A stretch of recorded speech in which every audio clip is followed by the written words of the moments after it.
فقط و فقط یه سلام به سر مقدس امام حسین بدی. این سر داستانها داره، این سر صحنه‌ها رو دیده و گذرونده. یا ابا عبدالله، سلام بر سر مقدست. اون موقعی که غروب عاشورا بود که سنگ به پیشانیش خورد.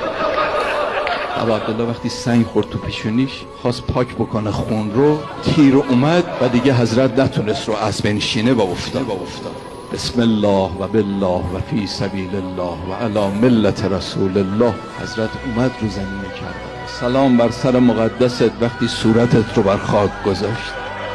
تو زیارت ناحیه مقدسه امام زمان میگه حضرت صورتشو بر خاک گذاشت، با گوشه چشمش شروع کرد به خیمه هاش نگاه کردن که این خیمه ها ساعتی بعد مورد حمله قرار میگیره. تدیر و طرفا خفیا الی بیتک و رحلک. یا ابا عبدالله، سلام بر سر مقدست که هنوز داشتی ذکر میگفتی از بدن جدا کردن.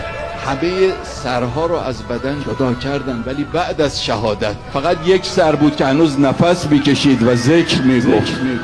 از بدن جدا کردن. سلام بر سر مقدست اون موقعی که بر نیزه زدند و بچه ها پای این نیزه دار میدوید. سلام بر سر مقدست که دم دروازه کوفه وقتی خواهرت نگاهش به سر افتاد دیگه نتونست تحمل بکنه، سرش رو بر چوبه محمل کوبید.